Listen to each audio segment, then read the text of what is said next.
এবার একটু খেয়াল করো, দেখো নাইট্রোবেনজিন, নাইট্রোবেনজিন যদিও তার সংকেতটা হচ্ছে বেনজিন বলয় তো থাকবেই, আর সেখানে একটা নাইট্রো গ্রুপ থাকবে NO2। তো এটা নাইট্রোবেনজিন, কিন্তু নাইট্রোবেনজিনকে আমরা গাঠনিক সংকেতটা কি এরকম ভাবে লিখছিলাম নাকি এরকম ভাবে লিখছিলাম? এখানে একটা ডাবল বন্ধনে অক্সিজেন থাকবে, এখানেও কিন্তু একটা ডাবল বন্ধনে অক্সিজেন থাকবে, কিন্তু এটাই কি নাইট্রোবেনজিনের প্রথম কাঠামো? গত ক্লাসে আমরা কি এটা দেখেছি?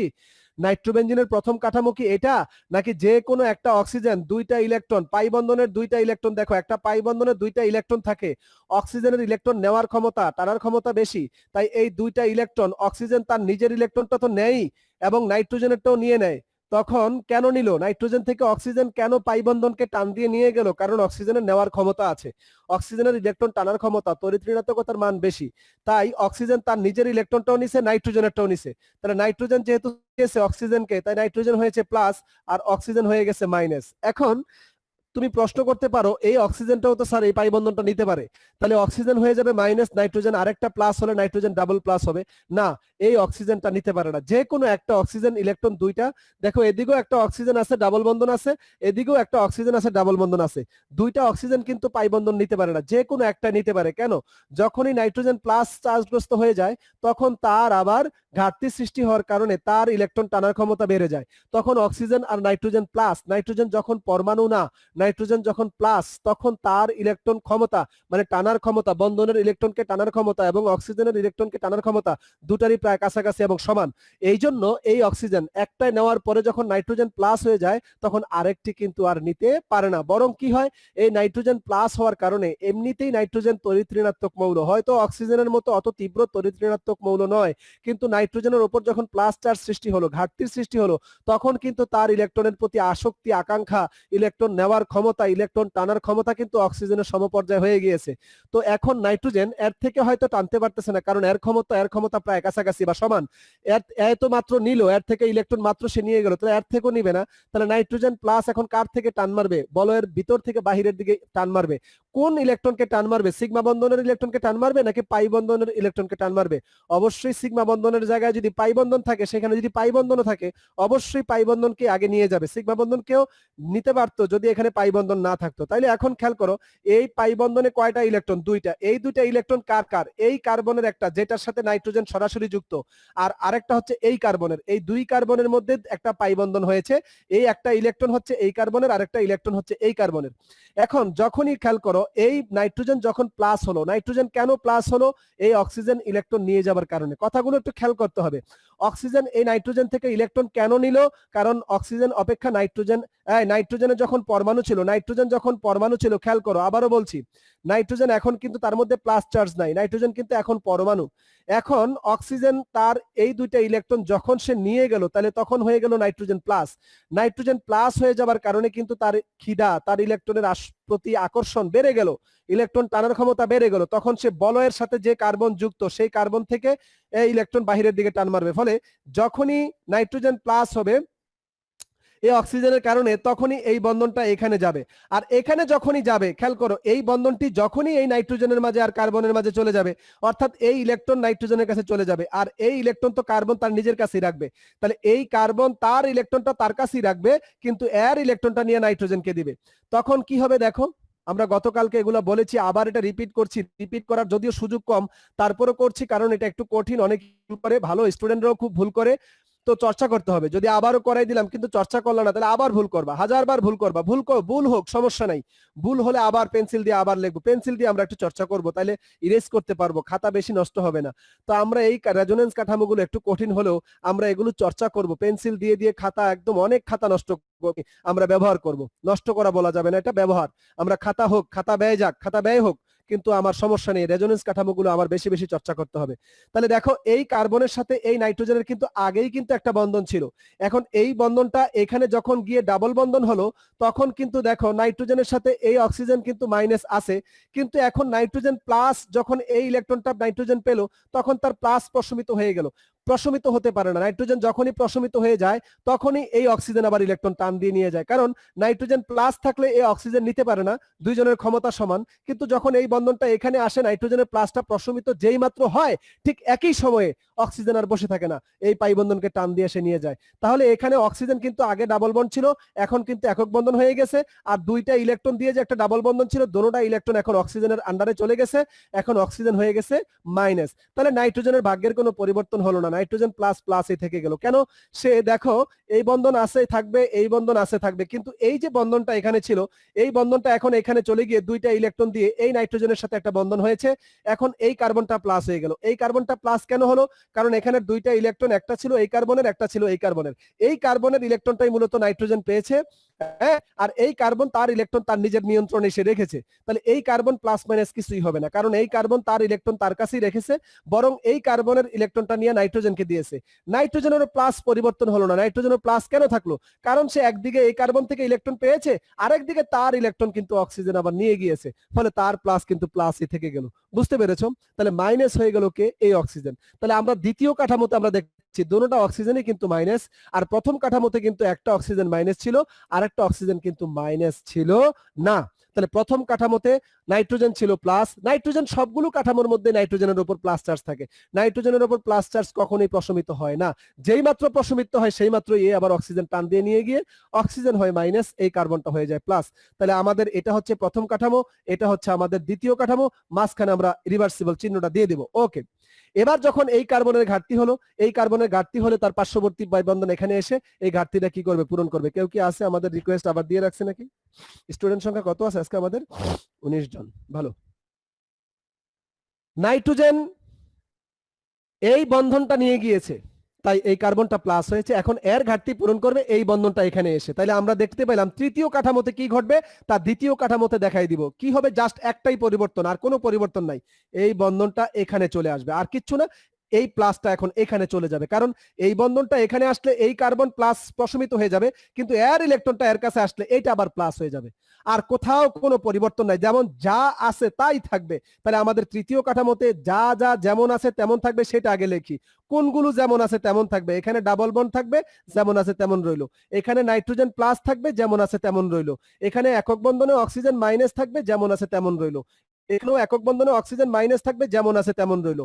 আর যেমন আছে তেমন কোনটা? এই পাই বন্ধন এখানে আছে, যেমন আছে তেমন রইলো। তাহলে পরিবর্তনটা হলো কোথায়? এই পাই বন্ধনটা এখানে আসলো, এই কার্বনটা প্লাস হয়ে গেল, এটাই হচ্ছে পরিবর্তন, আর কোথাও কোনো পরিবর্তন নাই। তাহলে আমাদের 3 নাম্বার কাঠামো কিন্তু অঙ্কন হয়ে গেল। এবার 4 নাম্বার কাঠামোতে কি হবে তা এখানেই দেখাই দিতে হবে। তাহলে কিচ্ছু হবে না, যা যেমন আছে তেমন থাকবে, শুধু এর ঘাটতি পূরণ করার জন্য এ আবার এখানে আসবে না, মাত্রই সে এখানে গেল, তাহলে এই বন্ধনটি আবার এখানে আসবে বাবা, আর কোথাও কোনো পরিবর্তন নাই। তাহলে 4 নাম্বার কাঠামো কিন্তু ইজিলি আমরা লিখতে পারছি। যেগুলো অপরিবর্তনীয় সেগুলো আমরা আগে লিখি। অপরিবর্তনীয় কি কি থাকছে? Double bond nitrogen plus, single bond oxygen minus, single bond oxygen minus. আর এই বন্ধন এখানে এইমাত্র একটু আগে এই বন্ধনটা এখানে আসছে, এটা থাকবেই। এখন এই বন্ধনটা এখানে আসতেছে, এটাই হচ্ছে পরিবর্তন, আর এটা হয়ে যাবে প্লাস। তাহলে 4 নাম্বার কাঠামো আমাদের অঙ্কন হয়ে গেল। এবার 5 নাম্বার কাঠামো কি হবে সেটা 4 নাম্বার কাঠামোতে আমরা দেখাই দিব। কি? যেই বন্ধনটা পাই বন্ধনটা ওই নাইট্রোজেন নিয়ে গিয়েছিল, এখন এখানে ডাবল বন্ড হয়েছিল, সেখান থেকে বন্ধনের দুইটা ইলেকট্রন আবার ভিতরে আসলে তার পাই ইলেকট্রন কাঠামো সঞ্চরণশীল 4n+2 ইলেকট্রন কাঠামোটা আবার পূর্ণ হবে এবং স্থিতিশীলতা অর্জিত হবে। ফলে এখান থেকে একটা বন্ধন এখানে চলে আসবে, দুইটা ইলেকট্রন, এবং এটা পূর্ণ হয়ে যাবে। তাহলে দেখো তো এই দুইটা ইলেকট্রন যদি এখানে চলে আসে তাহলে কি হচ্ছে? দেখো এখানে পাই বন্ধন ছিল আছে, এখানেও পাই বন্ধন ছিল আছে, আর এখান থেকে একটা বন্ধন যদি এখানে চলে আসে তাহলে এটা কি হয়ে যাবে? সিঙ্গেল বন্ড হয়ে যাবে না? এখানে কি আবার ডাবল বন্ড থাকবে? আচ্ছা, এটা যদি সিঙ্গেল বন্ড হয়ে যায় তাহলে বাবা নাইট্রোজেন হয়ে যাবে ডাবল প্লাস। নাইট্রোজেন তখন কি করবে জানো? এই অক্সিজেন অথবা এই অক্সিজেন যার থেকে যে কোনো একটা থেকে দুইটা ইলেকট্রনকে টান দিয়ে আবার এদের মাঝে ডাবল বন্ড হয়ে যাবে। তার মানে এই বন্ধনটি যখনই চক্রের ভিতরে চলে আসবে, এই বন্ধনের দুইটা ইলেকট্রন যখনই চক্রের ভিতরে চলে এসে সঞ্চারণশীল পাই ইলেকট্রন কাঠামো পূর্ণ করবে, ঠিক তখনই নাইট্রোজেন এটা থেকে অথবা এটা থেকে যে কোনো দুইটা ইলেকট্রন এনে আবার ডাবল বন্ড হয়ে যাবে। এটা এদিকেও হতে পারতো, এটাও এদিকেও হতে পারতো, কোনো সমস্যা নেই। তাহলে এখানে তোমার ডাবল বন্ড হয়ে যাবে, অক্সিজেন এখন আর মাইনাস থাকবে না, আর এটা সিঙ্গেল মাইনাস ঠিকই থাকবে, আর নাইট্রোজেনের প্লাস প্লাসই থাকবে। কেন বলো? নাইট্রোজেন একদিকে বন্ধন দিয়েছে আর একদিকে বন্ধন পেয়েছে, তার কোনো ক্ষতিপূরণ নাই, একদিকে দিয়েছে একদিকে পেয়েছে। তাহলে এটা হচ্ছে এই নাইট্রোবেনজিনের 5 নাম্বার কাঠামো। তাহলে আমরা এই যে নাইট্রোবেনজিনের 5টা কাঠামো দেখতে পেলাম, সবগুলো মাঝখানে কিন্তু আমাদের রিভার্সিবল চিহ্নটা কিন্তু থাকবে। আচ্ছা, এখন তোমরা খেয়াল করো এই পাঁচটা কাঠামো থেকে আমরা কি দেখতে পেলাম, নাইট্রোমূলক বলয়ের থেকে ইলেকট্রন বাহিরের দিকে নিয়ে যায়। এই যে রেজোনেন্সটা হচ্ছে এটাকে মেসোমারিক ফলাফল বলে। এটা কি প্লাস এম নাকি মাইনাস এম?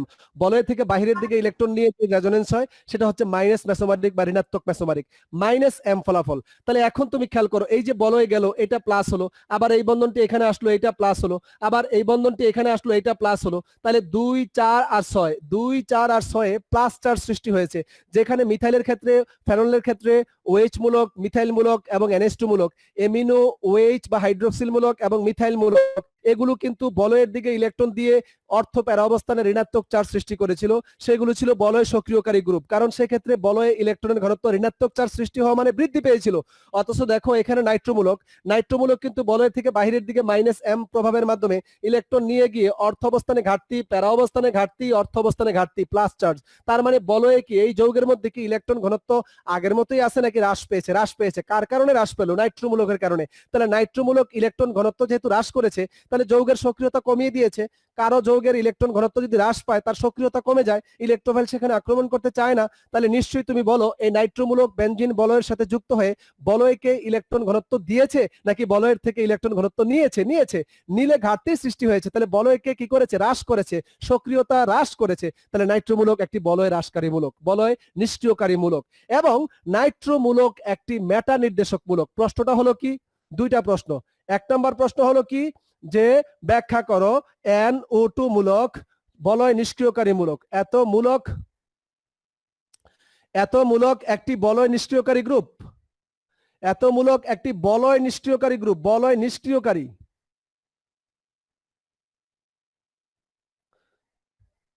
বলয় নিষ্ক্রিয়কারী গ্রুপ ব্যাখ্যা করো। এটা একটা প্রশ্ন, হ্যাঁ, ব্যাখ্যা। তাহলে কেমনে ব্যাখ্যা? এক্সাক্ট শোনো, আমি যদি এই প্রশ্নটা যদি অনুধাবনে আসে বা যেখানে আসুক, নাইট্রোমূলক মানে NO2 মূলকটা একটি বলয় নিষ্ক্রিয়কারী গ্রুপ, যদি বাবা এই প্রশ্নটা আসে, আমি খুব স্লোলি সুন্দর করে প্রশ্নটার উত্তর কিভাবে লিখবা, কতটুকু লিখবা বলে দিচ্ছি। আচ্ছা শোনো, যদি এই প্রশ্নটা আসে শুরুতেই তোমাকে বলয় নিষ্ক্রিয়কারী গ্রুপটা কি সেটা বলতে হবে, ব্যাখ্যাটা দিতে হবে বা সংজ্ঞাটা দিতে হবে। কি? যে সকল মূলক বা যে সকল গ্রুপ, যেমন নাইট্রো গ্রুপ একটি গ্রুপ, যে সকল মূলক বেনজিন বলয়ের সাথে যুক্ত থাকলে রেজোনেন্সের মাধ্যমে বলয়ে ইলেকট্রনের ঘনত্ব আগের থেকে হ্রাস পায়, মানে প্লাস চার্জ সৃষ্টি হয়, অর্থাৎ বলয় নিষ্ক্রিয় হয়ে যায়। আবারও বলছি, যে সকল মূলক বেনজিন বলয়ের সাথে যুক্ত থাকলে ইলেকট্রন ঘনত্ব হ্রাস পায় এবং বলয় নিষ্ক্রিয় হয়, সেই সমস্ত মূলককে, সেই সমস্ত গ্রুপকে বলয় নিষ্ক্রিয়কারী গ্রুপ বলে। গেল। এরপরে তুমি বলবা নাইট্রোমূলক বেনজিন বলয়ে যুক্ত থাকলে, নাইট্রোমূলক বেনজিন বলয়ে যুক্ত থাকলে যৌগটি হয় নাইট্রোবেনজিন এবং এর রেজোনেন্স কাঠামো নিম্নরূপ। তারপর এই 5টা রেজোনেন্স কাঠামো দিবা। এরপরে রেজোনেন্স কাঠামো দেখানোর পর তুমি বলবা ওপরের রেজোনেন্স কাঠামো থেকে দেখা যায় 2 নং, 3 নং এবং 4 নং কাঠামো থেকে দেখা যায় অর্থ অবস্থানে, প্যারা অবস্থানে, অর্থ অবস্থানে, অর্থাৎ 2, 4 এবং 6 নং কার্বনে ধনাত্মক চার্জ সৃষ্টি হয়েছে। কেন সৃষ্টি হয়েছে ব্যাখ্যার দরকার নাই, সৃষ্টি হয়েছে। অর্থাৎ বলয়ে ইলেকট্রনের ঘনত্ব হ্রাস পেয়েছে, বলয়টি নিষ্ক্রিয় হয়েছে। তাই বলা যায় নাইট্রোমূলক বলয় নিষ্ক্রিয়কারী গ্রুপ। রেজোনেন্সটাই হচ্ছে মূল, না দিলে অর্ধেক নাম্বার পাবা। রেজোনেন্সটা দিলে আমরা ভিতরে কি লেখছো কিচ্ছু দেখবো না, শুধু রেজোনেন্স কাঠামোটা সঠিক আছে এক্স্যাক্টলি 2 এ 2 3 এ 3 যেখানে আসুক। বুঝতে পেরেছো? তাহলে এখন যদি প্রশ্ন করে আরেকটি প্রশ্ন, কি সেটা? প্রশ্ন 2 নম্বরে সেটা হতে পারে যে নাইট্রোমূলক মেটা নির্দেশক ব্যাখ্যা করো। মেটা নির্দেশক ব্যাখ্যা করো। তাহলে মেটা কার্বন না কাকে বলে আমরা বলেছিলাম? যে গ্রুপটি বেনজিনের বলয়ের সাথে যুক্ত থাকবে ওই কার্বনটা হচ্ছে 1 নাম্বার। তাহলে এটা 2 অথবা এটা 2, এটা 2 হলে এটা 6, এটা 2 হলে এটা 6। তাহলে 2 3 4 5 6 কোন দুইটা কার্বনকে না মেটা কার্বন বলে, মেটা পজিশন বলে? গ্রুপের সাপেক্ষে একটার পর আরেকটা একান্তর কার্বন, যেটা একটার পর আরেকটা মানে 3 আর 5 নং কার্বনকে মেটা কার্বন বলে। আর 2 4 6 কে বলে অর্থ কার্বন, প্যারা কার্বন। 2 আর 6 হচ্ছে অর্থ, 4 হচ্ছে প্যারা। কেন? এগুলোর ব্যাখ্যা আমি দিয়েছি। এখন তাহলে খেয়াল করো, মেটা নির্দেশক মানে কি? বেনজিন বলয়ের সাথে এই গ্রুপটি অর্থাৎ নাইট্রো গ্রুপটি যুক্ত থাকলে তার রেজোনেন্স কাঠামো হয় এরকম। এই রেজোনেন্স কাঠামো থেকে দেখা যায় অর্থ অবস্থানে, প্যারা অবস্থানে, অর্থ অবস্থানে ধনাত্মক চার্জ সৃষ্টি হয়। তাহলে নাইট্রো গ্রুপটি ছিল বেনজিনের প্রথম প্রতিস্থাপক। বাবা খেয়াল করো, বেনজিনে কিন্তু প্রথমে হাইড্রোজেন ছিল। আমরা যখন বেনজিনকে নাইট্রেশন করেছি, নাইট্রো মূলকটি কিন্তু হাইড্রোজেনকে প্রতিস্থাপন করে সেখানে বসছে। তাহলে এটা ছিল কিন্তু প্রথম প্রতিস্থাপক নাইট্রো মূলকটা। দেখো বেনজিনে কিন্তু নাইট্রো মূলক ছিল না, আগে হাইড্রোজেন ছিল। নাইট্রেশন বিক্রিয়া যখন বেনজিন অংশগ্রহণ করে তখনই কিন্তু নাইট্রোবেনজিন সৃষ্টি হয়। নাইট্রো মূলকটি বেনজিন বলয়ের প্রথম প্রতিস্থাপক। প্রথম প্রতিস্থাপক মানে কি? প্রথমে সে ঢুকে হাইড্রোজেনকে প্রতিস্থাপন করে ঢুকলো। এখন এই নাইট্রোমূলক প্রথম প্রতিস্থাপক হওয়ার কারণে এই রাজ্যের রাজা সে। এখন তার প্রভাব একটা এই রাজ্যের মধ্যে পড়বে। বুঝতে পেরেছো? এই রাজা কি হতে পারে? শোষণকারীও হতে পারে, দানকারীও হতে পারে। তাহলে এই রাজা কিন্তু আসলে শোষণকারী, রাজ্যকে কি করতেছে? রাজ্যের খাদ্য ভান্ডারকে নিয়ে যাচ্ছে। তাহলে এখানে আর মিথাইল রাজা কি ছিল? মিথাইল রাজা ছিল। হাইড্রোক্সিল রাজা কেমন ছিল? তাদের ইলেকট্রন বলয়ের দিকে দিয়েছে, রাজ্যকে দিয়েছে। তাহলে এই রাজ্য কিন্তু এখন অভাবগ্রস্ত হয়েছে। কার কারণে? এই নাইট্রোমূলকের কারণে। কেন? দেখো তার রেজোনেন্স কাঠামো থেকে দেখা যায় সে রাজ্য থেকে আরো ইলেকট্রন তার নিজের দিকে নিয়ে যাচ্ছে। কারণ কি? তার রাজ্যে এই রাজার মুকুট, যে যাদের মধ্যে এই রাজা যাদের উপর ভর করে চলে তারা খুব খারাপ, তারা ইলেকট্রনের প্রতি চাহিদা সম্পন্ন, তারা ইলেকট্রন খানে নিতে চায়। এই জন্য এই গ্রুপটা আসলে বলয় থেকে ইলেকট্রন আরো বাহিরের দিকে নিচ্ছে। তাহলে যেখানে বেনজিন একটি ক্ষেত্র ছিল যার মধ্যে ইলেকট্রনের ঘনত্ব যা ছিল, নাইট্রোমূলক যুক্ত থাকার কারণে ওই বেনজিন বলয়ের ইলেকট্রনের ঘনত্ব বাহিরের দিকে যাওয়ার কারণে অর্থ অবস্থানে, প্যারা অবস্থানে আরো ঘাটতির সৃষ্টি হলো। তাহলে দ্বিতীয় কোনো ইলেকট্রোফাইল, আচ্ছা ইলেকট্রোফাইল মানে কি? তার মধ্যে প্লাস চার্জ আছে অথবা ঘাটতি আছে। তাহলে ইলেকট্রোফাইল যার ঘাটতি আছে, যার মধ্যে প্লাস চার্জ আছে, তাহলে সে কি যেখানে প্লাস আছে, যেখানে ঘাটতি আছে সেখানে যাবে? বিকর্ষণ হবে না, অথবা সেখানে যাওয়ার তো প্রশ্নই আসে না। তার নিজেরও ঘাটতি, আবার ঘাটতি সম্পন্ন একটা জায়গায় কি যাবে? না, যাবে না। তুলনামূলকভাবে এই রাজ্যে তুলনামূলকভাবে 2 নাম্বার, 4 নাম্বার আর 6 নাম্বার এই তিনটা জেলা থেকে, তিনটা জায়গা থেকে, জেলা মানে জায়গা বলছি আমরা, এই তিনটা কার্বন থেকে এই রাজা সবচেয়ে বেশি সংখ্যক ইলেকট্রন নিয়ে গিয়েছে এবং এখানে এখানে প্লাস চার্জ সৃষ্টি হয়েছে। কিন্তু এই দুইটা কার্বনে এখনো রাজার চোখ পড়ে নাই। অর্থাৎ এখানে কিন্তু কোনো প্লাস চার্জও নাই, মাইনাস চার্জও নাই, কেউ দেয়ও নাই, কেউ নেয়ও নাই। তাহলে অন্তত পক্ষে অর্থ প্যারা কার্বনে তো ঘাটতি আছে, কিন্তু মেটা কার্বন গুলাতে তো অন্তত কি নাই?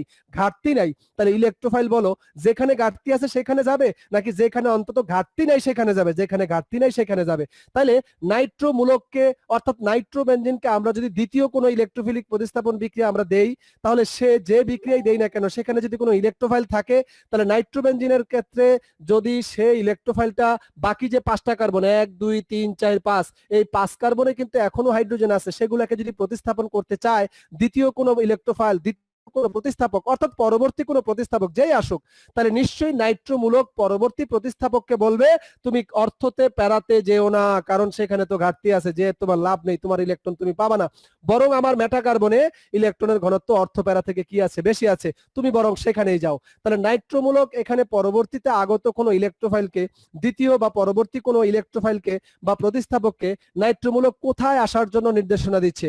অর্থ প্যারায় নাকি মেটায়? মেটায়। আচ্ছা মেটায় কেন দিচ্ছে? কারণ ইলেকট্রোফাইলের ইলেকট্রন ঘনত্ব দরকার, ইলেকট্রন পাওয়া দরকার। তাহলে মেটা কার্বনে অন্ততপক্ষে কি নাই? ঘাটতি নাই। কিন্তু নাইট্রোবেনজিনের অর্থ প্যারা অবস্থানে কি আছে? প্লাস চার্জ, মানে কি ঘাটতি আছে। তাহলে সেখানে তো যাবে না, ইলেকট্রোফাইল সেখানে যাবে না, বরং মেটা কার্বনে। এই জন্য নাইট্রোমূলক একটি মেটা নির্দেশক। যদি প্রশ্ন করে নাইট্রোমূলক মেটা নির্দেশক কেন, এই রেজোনেন্স যে না দিবা অর্ধেক নাম্বার পাবা, বলেই দিচ্ছি। রেজোনেন্সটা খুব ইম্পর্টেন্ট। রেজোনেন্সটা দিলে টিচার খুব খুশি হবেন, পরীক্ষক খুব খুশি হবেন, তোমাকে হয়তো 2 এ 2 দিয়ে দিবে। রেজোনেন্স না দিলেও সেক্ষেত্রে হয়তো এমন অবস্থা যদি হয় তোমার যে তুমি পাস করতে পারতেছো না, হয়তো 2 দিয়ে দিবে। কিন্তু তুমি যদি খুব ভালো একটা মার্কস পাও, পরীক্ষক তোমার থেকে কিন্তু একটু বেশি আশা করবে, তোমার লেখার মানটা আরো সে ভালো চাইবে, কারণ তুমি তো ভালো ছাত্র। বুঝতে পেরেছো? সে তোমাকে ওইভাবে কনসিডার করেছে, সো তোমার কাছ থেকে কিন্তু এই রেজোনেন্স কাঠামো ডিমান্ড করবে। তখন যদি তুমি এই রেজোনেন্স কাঠামো তুমি মনে করো 45 আপ বা 50-র কাছাকাছি পেয়ে গেছো, কিন্তু এই প্রশ্নটার ব্যাখ্যায় তুমি রেজোনেন্স কাঠামো দাও নাই, তখন কিন্তু তোমাকে নাম্বার কাটবে, নিশ্চিত থাকো। তো এই জন্য বলেছি। আবার কোন পরীক্ষক যদি মনে বেশি উদার হয়, হয়তো দিয়ে দিলাম, রেজোনেন্স কাঠামো নাই তাও দিয়ে দিছে, কিন্তু আমি কাটবো, এটা নিশ্চিত থাকো। আমি পরীক্ষার খাতায়, ইন্টারনাল পরীক্ষা, আমাদের যত পরীক্ষা হবে, যদি রেজোনেন্স কাঠামো না দাও, রেজোনেন্স কাঠামোটা আমি চাই। এনিহাও তোমরা এগুলা চর্চা করো, এটাই হচ্ছে বেসিক। আসলে যত কথাই লিখছি না কেন আমি বাংলায়, সব কথাবার্তাগুলো এর উপর ভিত্তি করেই। সো এটা যে লিখতে পারবে, ওই বাংলা কথাগুলো অটো লেখা চলে আসবে, ওগুলোর জন্য আমি অত গুরুত্ব দিচ্ছি না। তাহলে এটা বেশি গুরুত্বপূর্ণ। তাহলে নাইট্রোমূলক কেন একটি বলয় নিষ্ক্রিয়কারী? নাইট্রোমূলক কেন মেটা নির্দেশক? আসলে বলয় নিষ্ক্রিয়কারী গুলাই মূলত মেটা নির্দেশক, শুধু ক্লোরিন ছাড়া, ক্লোরাইড মূলকটা ছাড়া। ক্লোরাইড মূলক অর্থপ্যারা নির্দেশক আছে, কিন্তু এটা বলয় নিষ্ক্রিয়কারী। একটা ব্যতিক্রম শুধু আছে, আচ্ছা সেটা তোমরা নৈর্ব্যক্তিক প্রশ্নের জন্য পড়ে নিও। ক্লোরিন অর্থাৎ ক্লোরাইড মূলক একমাত্র ব্যতিক্রমী মূলক যে অর্থপ্যারা নির্দেশক কিন্তু বলয় নিষ্ক্রিয়কারী, হ্যাঁ, সে মেটা নির্দেশক না। আচ্ছা, আর বাকি যতগুলো বলয় নিষ্ক্রিয়কারী গ্রুপ আছে সবাই মেটা নির্দেশক, অথবা যারা মেটা নির্দেশক তারা সবাই বলয় নিষ্ক্রিয়কারী, বাকি যেগুলো আছে।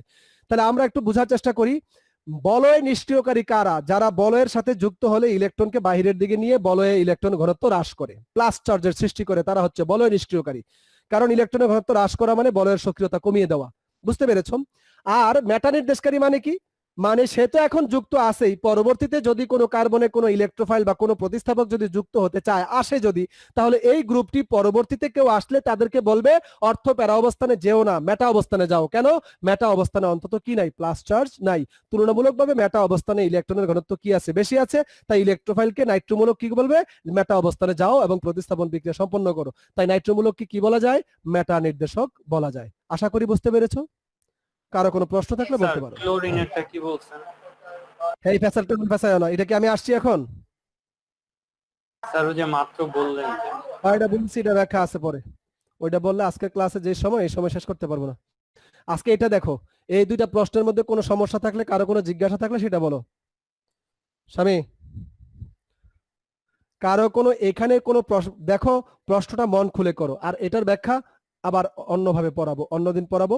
এটা ইন্ডাকটিভ এফেক্ট এবং মেসোমারিক এফেক্ট দিয়ে ব্যাখ্যা দিতে হবে, ওইটা পরে পড়াবো, কেমন? ক্লোরিন কেন অর্থপ্যারা নির্দেশক? এটা কিন্তু মুক্তজোড় ইলেকট্রন আছে OH এর মতো, অর্থাৎ হাইড্রোক্সিল এবং অ্যামিনো গ্রুপের মতো, মিথাইল গ্রুপের মতো, তাদের ইলেকট্রন বলয়ের দিকে কিন্তু প্রবেশ করে। এখানে কিন্তু প্লাস এম ফলাফল, অর্থাৎ ইলেকট্রন কিন্তু মেসোমারিকটা কিন্তু বলয়ের দিকে হয়, ইলেকট্রন বলয়ের দিকে যায়, কিন্তু অথচ সার্বিকভাবে কিন্তু এটা বলয় নিষ্ক্রিয়কারী।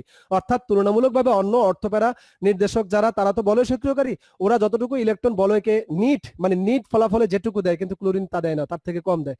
তাই এটা সার্বিকভাবে নিষ্ক্রিয়কারী। এটার ব্যাখ্যা পরে পড়াবো, আগে এটা নিয়ে বলো। নাইট্রোবেনজিনের নাইট্রো মূলকটি বলয় নিষ্ক্রিয়কারী এবং এটা মেটা নির্দেশক।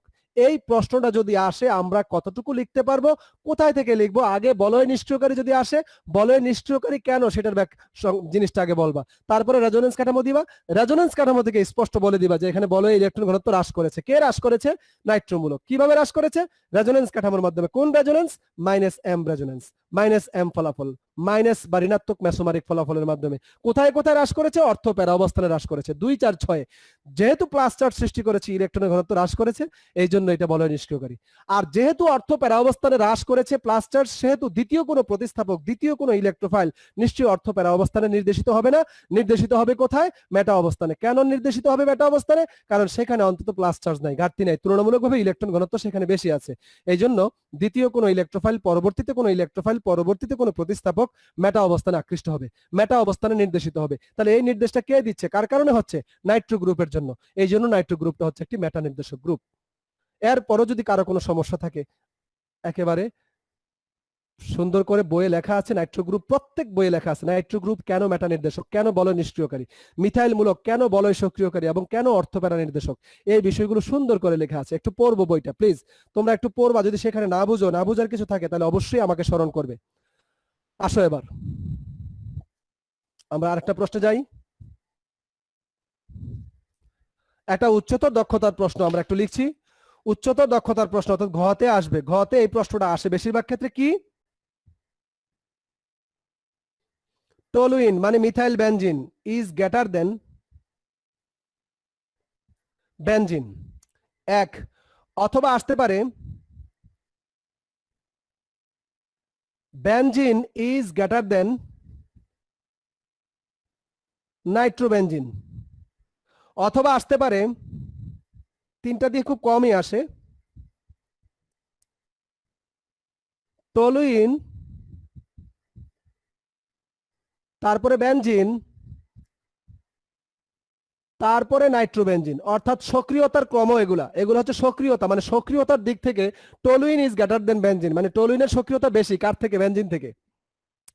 অথবা বেনজিনের সক্রিয়তা কার থেকে বেশি? নাইট্রোবেনজিনের থেকে। এই দুইটাকে একত্রিত করলে কিন্তু এটা পাই, টলুইনের সক্রিয়তা বেনজিন থেকে বেশি, বেনজিনের সক্রিয়তা নাইট্রোবেনজিন থেকে বেশি। অর্থাৎ সবচেয়ে কম সক্রিয় হচ্ছে নাইট্রোবেনজিন আর সবচেয়ে অধিক সক্রিয় হচ্ছে টলুইন, আর মাঝামাঝি অবস্থান আছে বেনজিন। এর কারণটা কি নিশ্চয়ই আমরা এতক্ষণে আলোচনা করে ফেলেছি। কেউ যদি আমাকে একটু ধারণা দিতে পারে টলুইন কেন বেনজিন অপেক্ষা, অথবা একটু আগে যেটা বললাম বেনজিন থেকে নাইট্রোবেনজিন কেন নিষ্ক্রিয় বা কম সক্রিয়, অথবা নাইট্রোবেনজিন থেকে বেনজিন কেন একটু অধিক সক্রিয়, তাহলে বিক্রিয়ার ক্ষেত্রে যে বেশি সক্রিয় তার বিক্রিয়ার হার বেশি হয়ে থাকে, আর যে কম সক্রিয় তার বিক্রিয়ার হার কম হয়ে থাকে। অর্থাৎ যেই যৌগটা অধিক সক্রিয় সেই যৌগ বিক্রিয়ার দ্রুত ঘটে, মানে বিক্রিয়ার হার বেশি, আর যেটা কম সক্রিয় এটা স্লোলি ঘটে, বিক্রিয়ার হার কম। অথবা যেই যৌগ অধিক সক্রিয় তার বিক্রিয়া ঘটাইতে গেলে তাপমাত্রা কম লাগে, আর যেই যৌগ কম সক্রিয় তার বিক্রিয়া ঘটাইতে গেলে তাপমাত্রা বেশি লাগে। তাহলে আমরা কি এই কথাও বলতে পারি যে আমরা বেনজিন এবং টলুইন দুটাকেই নাইট্রেশন করছি ধরে নাও, অর্থাৎ বেনজিনের যা বিক্রিয়া দিচ্ছি টলুইনেরও একই বিক্রিয়া দিচ্ছি, কিন্তু প্রয়োজনীয় তাপমাত্রা বেনজিনের ক্ষেত্রে বেশি লাগে, টলুইনের ক্ষেত্রে কম লাগে। কারণটা কি? টলুইনের ক্ষেত্রে এত কম লাগার কারণ হচ্ছে টলুইন অধিক সক্রিয় যৌগ। কেন টলুইন অধিক সক্রিয়? কারণ মিথাইল মূলকটি বলয় সক্রিয়কারী। কেন মিথাইল মূলকটি বলয় সক্রিয়কারী? তার রেজোনেন্স কাঠামো দেখাইতে হবে। রেজোনেন্স কাঠামো দেখায় বলতে হবে যে মিথাইল মূলকটি বলয়ের দিকে ইলেকট্রন দিয়ে অর্থ প্যারা অবস্থানে, বলয়ের অর্থ প্যারা অবস্থানে ইলেকট্রনের ঘনত্ব পূর্বের তুলনায় বৃদ্ধি করেছে। যদি বলয় ইলেকট্রন ঘনত্ব বৃদ্ধি পায় যৌগের সক্রিয়তা বেড়ে যায়, ইলেকট্রোফাইল সেখানে আরো প্রবলভাবে আকৃষ্ট হয় এবং প্রতিস্থাপন বিক্রিয়া সম্পন্ন করে। এর মধ্যে কিন্তু এই ধরনের কোনো ইলেকট্রন দান করে এখানে বলয়ে ইলেকট্রনের ঘনত্ব কিন্তু বাড়ানোর মতো কেউ নাই। তাহলে নিশ্চয়ই বোঝা গেল বেনজিনের ইলেকট্রনের ঘনত্ব অপেক্ষা টলুইনের বলয়ে ইলেকট্রনের ঘনত্ব বেশি, তার মানে টলুইনের সক্রিয়তা অনেক বেশি। আর যেই যৌগের সক্রিয়তা বেশি সেই যৌগের বিক্রিয়ার হারও বেশি থাকে, সেই যৌগে বিক্রিয়াটি ঘটাইতে প্রয়োজনীয় তাপমাত্রাও কি লাগে? কম লাগে। আর যার সক্রিয়তা কম তার বিক্রিয়া ঘটাইতে সক্রিয়তার জন্য, কম সক্রিয়তার জন্য তাপমাত্রা কি লাগে? বেশি লাগে। সক্রিয়ণ শক্তি অর্জন করার জন্য তাকে তাপ দিতে হয়, তাদের মধ্যে সংঘর্ষের সংখ্যা বাড়াইতে হয়। বুঝতে পেরেছো? তো যাই হোক, খেয়াল করো, আমরা এটা আসুক কিংবা এটা আসুক ব্যাখ্যা কিন্তু দিতে পারবো। দেখো এখানে বলয় সক্রিয়কারী গ্রুপ আছে, অর্থাৎ বলয়কে ইলেকট্রন দান করার মতো কেউ আছে, আর এখানে দান করার মতো কেউ নাই, নেবার মতো কেউ নাই। আর এখানে দান তো দূরের কথা, এখানে নেওয়ার মতো আরেকজন উপস্থিত আছে। তাহলে এখানে বলয়ে ইলেকট্রনের ঘনত্ব সর্বাধিক আছে, এখানে মাঝামাঝি আছে, আর এখানে সবচেয়ে কম আছে। নাইট্রোবেনজিনে বলয়ে ইলেকট্রন ঘনত্ব এত কম হওয়ার কারণ কি? এই যে তার ব্যাখ্যা কিন্তু একটু আগে আমরা দিয়েছি। তাহলে নাইট্রোবেনজিন হচ্ছে এমন একটি যৌগ যেখানে নাইট্রোমূলক বলয়ের থেকে ইলেকট্রন ঘনত্ব বাহিরের দিকে নিয়ে তার বলয়ে কিন্তু ইলেকট্রনের ঘাটতি সৃষ্টি করে, অভাব সৃষ্টি করে, ফলে বলয়ের সক্রিয়তা কমে যায়। আর কমে গেলে, তার সক্রিয়তা কমে গেলে মানে কি? বিক্রিয়ার হারও কমে যায় এবং তার জন্য প্রয়োজনীয় তাপমাত্রা বেশি লাগে। এই প্রশ্নগুলো আমরা সুন্দর করে পড়বো। নিচের যে প্রশ্নগুলো দিয়েছি, টলুইন অপেক্ষা বেনজিন কম সক্রিয়, অথবা বেনজিন অপেক্ষা টলুইন অধিক সক্রিয়, বেনজিন নাইট্রোবেনজিন থেকে অধিক সক্রিয় কেন, এই যে নিচের 4টা প্রশ্ন, এই প্রশ্নগুলো পড়া রইলো। এবং যা পড়িয়েছি রেজোনেন্স কাঠামোগুলো খুব ভালো করে পড়বা। আগামী ক্লাসে তার আমি ফিডব্যাক নিব। অ্যাটেন্ডেন্সটা দিয়ে যাও সবাই, আমি লিঙ্কটা দিচ্ছি।